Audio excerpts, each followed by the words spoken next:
hockey as well. Everyone knows about Crosby's concussions. For football, there was a movie starring Will Smith about concussions. Everyone's aware of it. Who are the deciders in hockey that can really make a change here? I mean, you wrote a book, but you are not part of the NHL. So who's the decider that can really have an impact There's here? really one decision maker in hockey, and it's Gary Bettman. I mean, and it's a very interesting development, because you know, I know Gary Bettman pretty well. I mean, that we weren't at Cornell at the same time, but we both went to Cornell. We were, I think, both aware of each other for a very long period of time. I was the president of the Toronto Maple Leafs for 7 years during Gary's time as commissioner, and I'm sure that when he started as commissioner in 1993, he never imagined that in 2017 he would be the singular decision maker in hockey, but he is.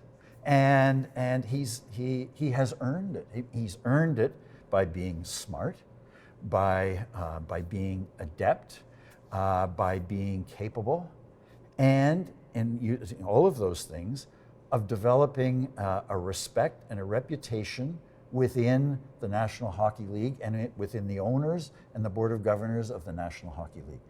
Really, I think since they got the salary cap in 2005, then I think that, you know, since that time, he really has been the central decision maker. And it's not René Fossell, who's the head of the International Ice Hockey Federation.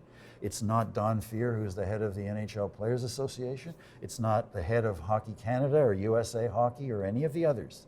That on any really important question, either it is determined by Gary Bettman, or those who are making those decisions have one ear and one eye and part of their mind saying, what would Gary think about this? Right. If we don't do this, what is that?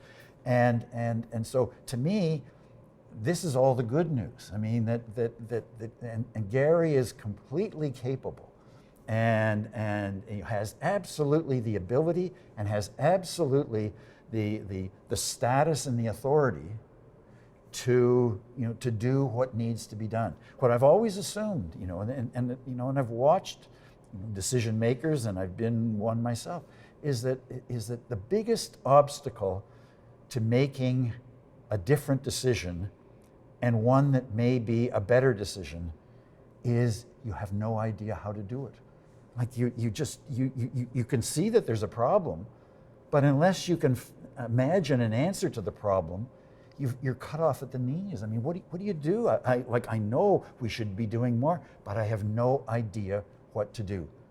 And when I was working in Ottawa, and we were still the government, and I was a member of the Aboriginal Affairs, which we called it that at that time, cabinet committee, leading up to what became the Kelowna Accord, all of these discussions we had about what policies, what directions, this and that. And as we're going through that, it's starting to occur to me, the biggest obstacle to us is not the next policy, is that deep down we and all of those around us don't really believe that whatever it is we come forward with is going to make the difference that we say and know needs to be made. We're dancing around the edges. And that's no good. I mean, and so you lose that. You start with a big will, you see the wrong, you want to do something about it, but if you can't see a way to it, then you lose all of that, and you lose your focus, and you get distracted by something else that is also a problem, even if it's not such a central problem, but it's a problem for which you can see an answer. And the phrase I use in the book, and it's one that I think is the case in virtually every complicated problem. And again, whether it's climate change or inequality, racism, or brain injuries, is that we want the phrase to be the operative one: where there's a will, there's a way.